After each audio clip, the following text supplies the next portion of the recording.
Hello everyone, I hope you all are fine at your home.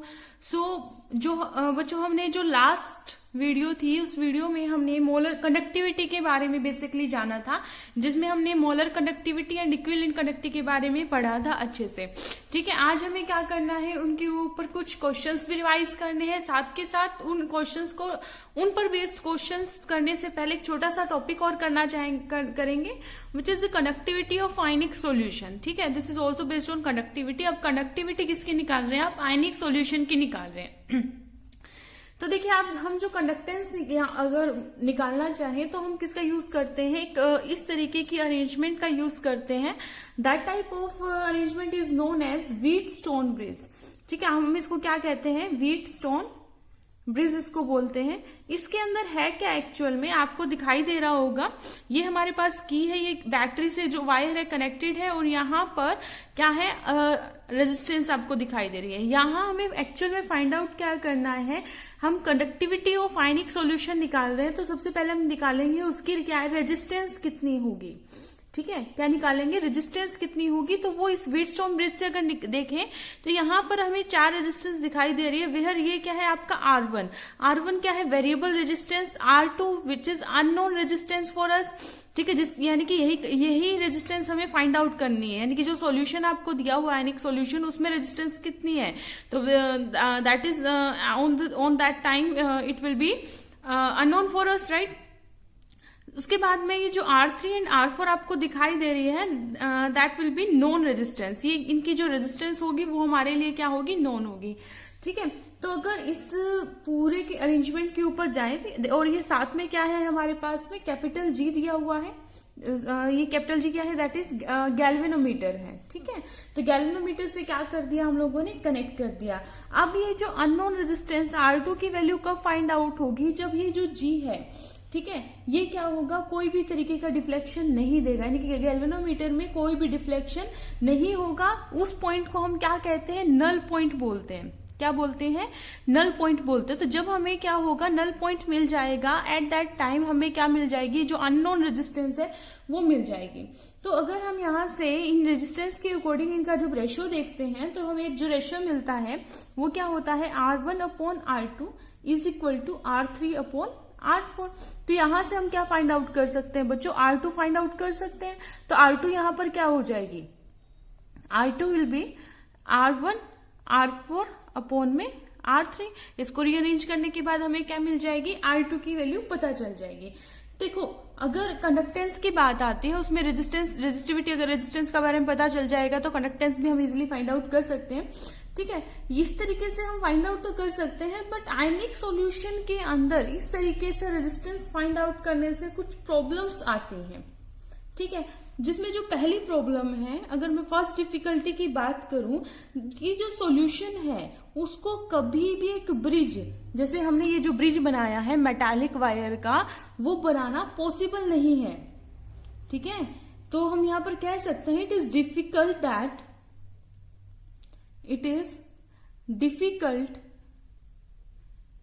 that the solution cannot be connected, difficulty, या फिर ये बोल सकते हैं first difficulty, that will be better. The first difficulty is that the solution cannot be connected, क्या किसमें नहीं कर सकते, in the bridge like a metallic wire। यानी कि आप आयनिक सॉल्यूशन लेके चल रहे हैं, उस आयनिक सॉल्यूशन के आप क्या निकाल रहे हैं, रेजिस्टेंस निकालना चाह रहे हैं, लेकिन उसमें कुछ डिफिकल्टी आई, जिसमें जो फर्स्ट डिफिकल्टी थी बच्चों वो क्या थी, कि आप सॉल्यूशन के क्या नहीं निकाल सकते हैं, कि जो रेजिस्टेंस है वो मेटालिक वायर कनेक्ट करके नहीं निकाल सकते हैं, जैसे कि हम किस में निकालते थे, सॉलिड कंडक्टर में। इस तरीके की जो अरेंजमेंट है वो सॉलिड कंडक्टर के अंदर तो पॉसिबल है बेटा, लेकिन आयनिक जो आपके क्या है, आयनिक कंडक्टर्स हैं, ठीक है, आप जो आयनिक सॉल्यूशंस पढ़ रहे हैं उनके अंदर ये चीज पॉसिबल नहीं है, सिर्फ सॉलिड कंडक्टर के अंदर पॉसिबल है। और यहाँ पर जो हम लोग अरेंजमेंट देखते हैं वो एक मेटालिक वायर की है, तो फर्स्ट डिफिकल्टी ये आई। उसके बाद में क्या कहता है, जो एक और डिफिकल्टी निकल के आई यहाँ पर, ठीक है, वो जो दूसरी डिफिकल्टी थी चलो ये बात भी कर लेते हैं कि ये डिफिकल्टी भी ओवरकम हुई थी। इससे पहले क्या कर लेते हैं, दूसरी डिफिकल्टी के बारे में भी जान लेते हैं। तो जो सेकंड डिफिकल्टी इसमें आई थी वो क्या आई थी कि मान लीजिए हमने क्या कर दिया, इसमें डायरेक्ट करंट अप्लाई किया। ठीक है, ये जो हमने व्हीटस्टोन ब्रिज बनाया है ये डीसी के अकॉर्डिंग बनाया है, यानी कि डायरेक्ट करंट हम लोगों ने अप्लाई किया है।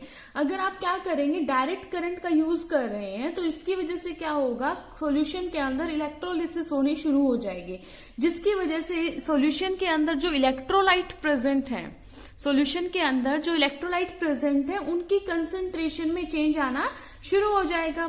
और अगर उनकी कंसंट्रेशन चेंज होगी तो रेजिस्टेंस भी चेंज होनी शुरू हो जाएगी, रेजिस्टेंस पे इफेक्ट पड़ेगा। तो हमारे लिए रेजिस्टेंस क्या हो गई, वेरिएबल चेंज होने लग गई। तो एक्चुअल रेजिस्टेंस तो हम फाइंड आउट कर नहीं सकेंगे। दोबारा सुनिए मैं क्या कह रही हूँ कि अगर हम क्या करते हैं, डायरेक्ट करंट का यूज करते हैं तो उसकी वजह से जो इलेक्ट्रोलाइट होगा उसमें, क्योंकि आपने डायरेक्ट करंट दिया तो डायरेक्ट करंट से इलेक्ट्रोलिसिस ही होगा। कैसे होगा इलेक्ट्रोलिसिस की, उसके अंदर जो इलेक्ट्रोलाइट है वो क्या होगा, आयंस ज्यादा जनरेट करने शुरू कर देंगे ना। आप इलेक्ट्रिसिटी प्रोवाइड कर रहे हो तो ज्यादा से ज्यादा आयंस में टूटेंगे, तो यानी कि उसकी जो कंसंट्रेशन है वो बढ़ जाएगी। और अगर कंसंट्रेशन बढ़ जाएगी उसी हिसाब से कंडक्टिंग पावर बढ़ेगी, कंडक्टिंग पावर बढ़ेगी तो उसी हिसाब से रेजिस्टेंस में भी चेंजेस आने शुरू हो जाएंगे। तो रेजिस्टेंस वहां पर क्या हो रही है, चेंज हो रही है। तो यानी कि डायरेक्ट करंट अप्लाई करने से इस तरीके के इफेक्ट जनरेट हुआ, and this kind of effects are called polarization effect. क्या है बच्चे, पोलराइजेशन इफेक्ट। तो हम यहां कह सकते हैं that the second difficulty is that, second difficulty is that if we use direct current, उससे क्या होगा, it causes electrolysis, it causes electrolysis of the solution, solution. अब क्या हुआ, इलेक्ट्रोलिसिस क्या हुई, वेरी करेगी। अब इलेक्ट्रोलिसिस हुआ तो इसकी वजह से क्या होगा, as a result by which कह सकते हैं, by which the concentration of the electrolyte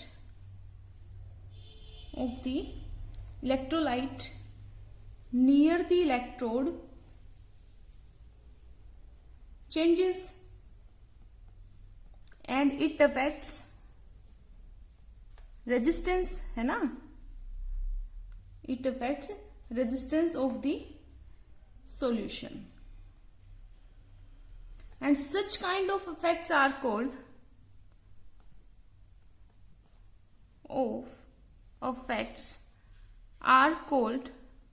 क्या कहलाते बच्चे, पोलराइजेशन इफेक्ट।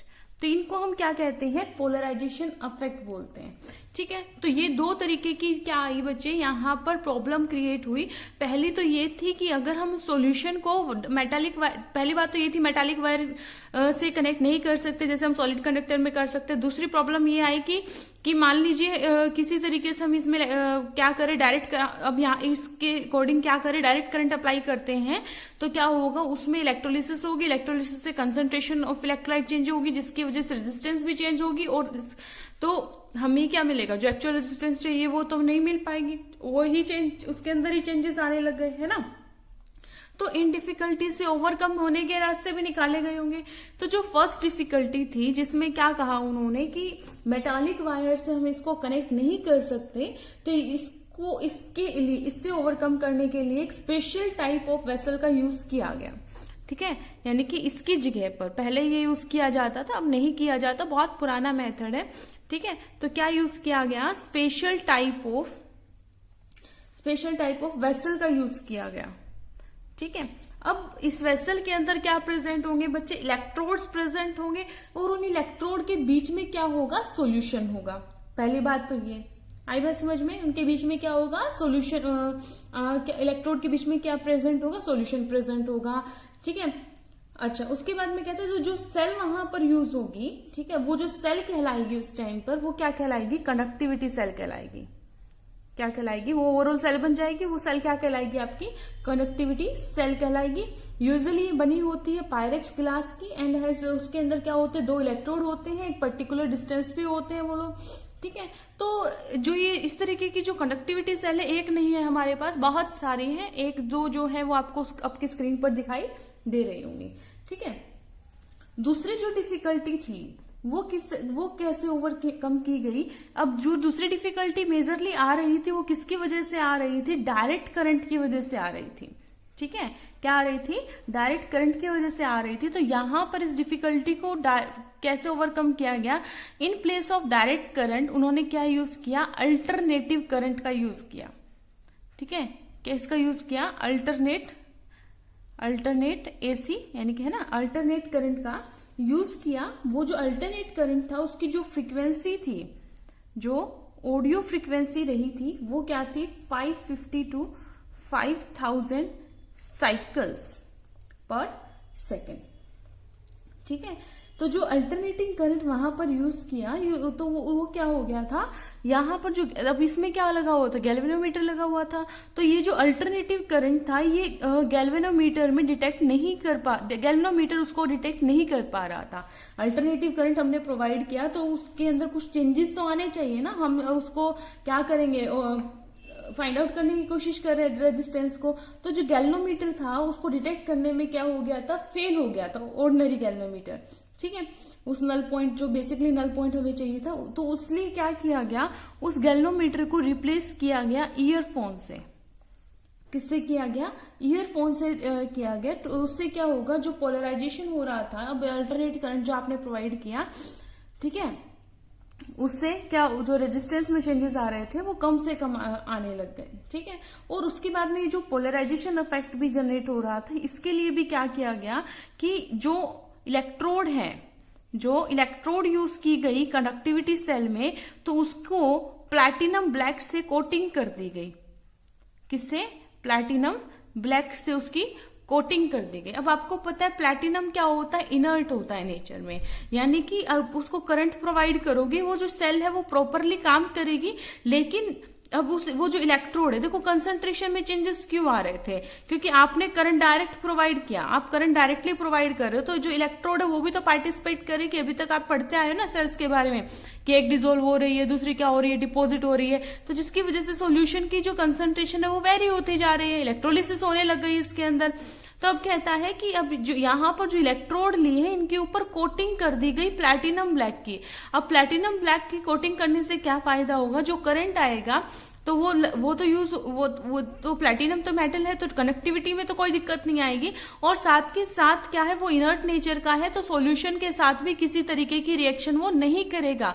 अगर आप जो सेल है वो सॉल्यूशन के साथ में किसी भी तरीके की रिएक्शन नहीं करेगा जो पहले हो रही थी, ठीक है, जिसमें कंसंट्रेशन में कोई चेंज नहीं आएगा, कंसंट्रेशन में कोई चेंज नहीं आएगा तो पोलराइजेशन इफेक्ट भी नहीं होगा। तो इस तरीके के कुछ सॉल्यूशन यहाँ से निकाले गए थे। कंडक्टिविटी सेल इस तरीके से जनरेट की गई थी और यहाँ से हमने जो आपके आयनिक कंडक्टर थे उनके रेजिस्टेंस भी निकाल ली गई थी। तो जैसे आपको अरेंजमेंट दिखाई दे रही है, आज के टाइम में जो आपको हम मेनली देखते हैं एपरेटस यूज किया जाता है इलेक्ट्रोलाइटिक कंडक्टर्स के कंडक्टेंस में। तो जो स्क्रीन पर आपको अरेंजमेंट दिखाई दे रही है, इस अरेंजमेंट में आपको दिखाई दे रहा होगा कि एक वेरिएबल रेजिस्टेंस आपके यहाँ पर लगी हुई है सबसे फर्स्ट में। ठीक है, वो किससे कनेक्ट है, एक वायर, वो कनेक्ट है एक वायर से, जिसको लास्ट एंड में क्या है, जोकी कनेक्टेड है। वो जोकी एक वायर पे जाती है जो क्या करे, करंट चेंज करे ना। और उसके साथ में क्या है, दो वायर्स लगे हुए हैं। वो वायर्स कहाँ जा रहे हैं, आपके इलेक्ट्रोलाइटिक सॉल्यूशन में जा रहे हैं। जो सॉल्यूशन की आपको कंडक्टेंस और रेजिस्टेंस पता करनी है वहां पर जा रहे हैं। ठीक है, तो यही से तो इस तरीके की अरेंजमेंट होती है। जैसे जैसे आप जोकी को चेंज करते जा रहे हो, यानी कि अल्टरनेट करंट चेंजेस करते जा रहे हो ना, डायरेक्ट करंट नहीं दे रहे हो। ठीक है, अल्टरनेट करंट यहाँ पर आप प्रोवाइड कर रहे हैं। ठीक है, तो इस तरीके से क्या निकाली जाती है, कंडक्टेंस निकाली जाती है। इसके बाद यहाँ से हमने स्पेसिफिक कंडक्टिविटी भी निकालनी सीखी थी। जो स्पेसिफिक कंडक्टिविटी आपको पता है हमने किससे रिप्रेजेंट करते हैं, कापा से। तो कापा किसके इक्वल होता है, जी इंटू में एल अपॉन ए। तो वो जो ए है यहाँ पर, ए स्मॉल ए लिख लीजिए, कैपिटल ए लिख लीजिए। तो एल क्या है, लेंथ है, और ए क्या है, क्रॉस सेक्शनल एरिया है। ठीक है, length of the electrode and the ए क्या है, क्रॉस सेक्शनल एरिया। और ये जो एल अपॉन ए है इसको हम क्या बोलते थे बच्चे, सेल कांस्टेंट बोलते थे।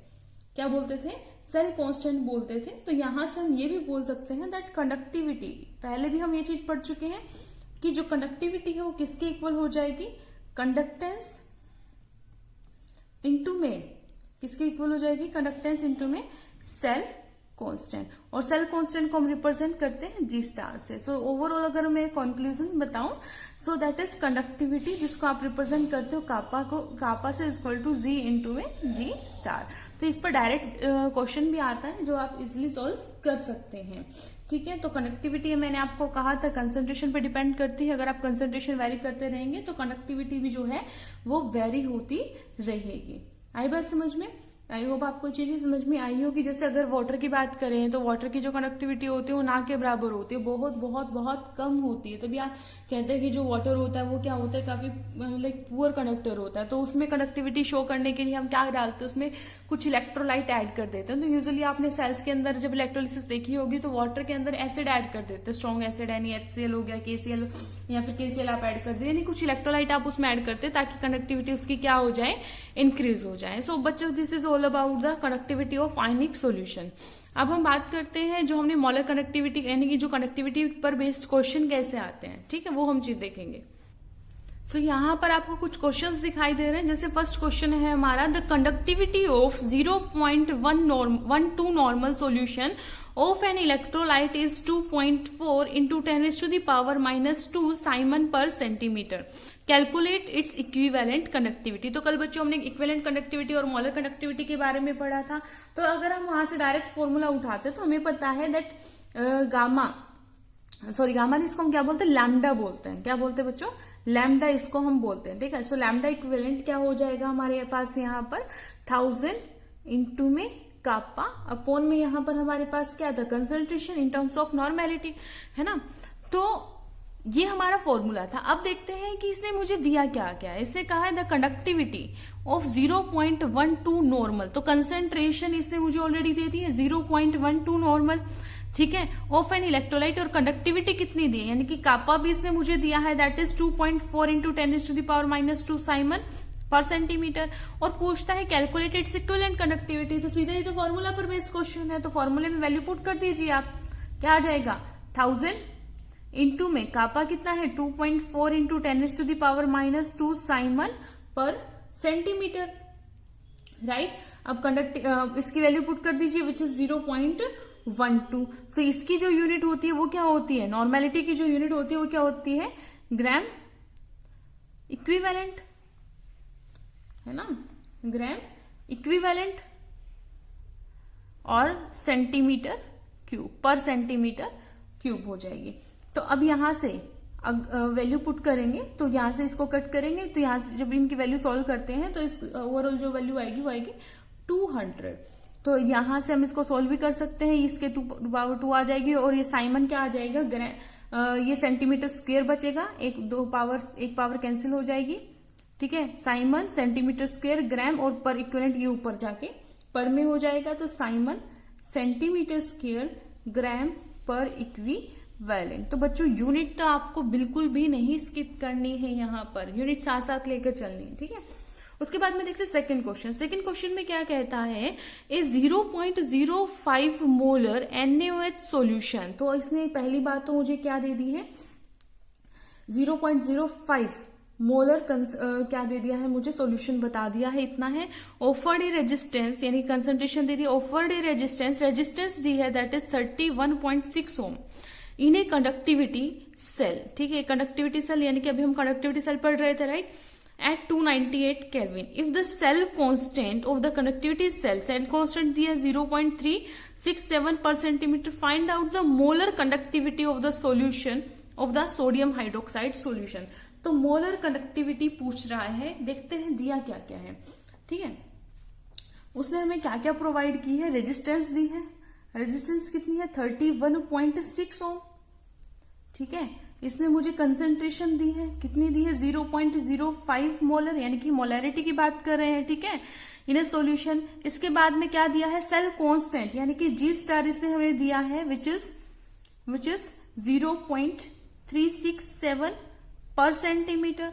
Find out the molar conductivity of the solution. तो सबसे पहले अगर मैं मोलर कंडक्टिविटी का फॉर्मूला पुट करूं तो हमें पता है मोलर कंडक्टिविटी क्या होती है, इसी तरीके से होता है।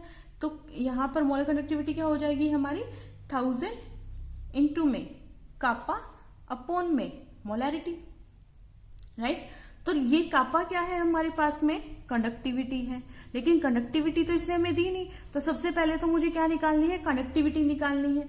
तो कंडक्टिविटी क्या होती है, देखो 1000 मेरे पास में है, मोलैरिटी मुझे दे रखी है, लेकिन कंडक्टिविटी नहीं पता। अगर कंडक्टिविटी पता चल जाए तो मैं मोलर कंडक्टिविटी इजिली, अगर मुझे कंडक्टिविटी पता चल जाए, देखो ये फॉर्मूला था मोलर कंडक्टिविटी का, 1000 इंटू मोलर कंडक्टिविटी अपॉन में m। अगर 1000 मोलर m की वैल्यू मेरे पास है, लेकिन अगर मुझे क्या पता चल जाए, कंडक्टिविटी पता चल जाए, तो मैं molar conductivity easily find out कर सकती हूँ। तो हमें पता है, अभी हम लोगों ने किया था दैट कंडक्टिविटी किसके इक्वल होती है, जो कंडक्टिविटी होती है वो किसके इक्वल होती है, कंडक्टेंस इंटू में सेल कांस्टेंट। अभी हम लोगों ने पढ़ा था that is kappa equal to G into G star. लेकिन मेरे पास कंडक्टेंस भी नहीं है, मेरे पास कंडक्टेंस तो नहीं है, लेकिन मेरे पास क्या है, रेजिस्टेंस है, और हमें पता है that conductance is reciprocal of resistance.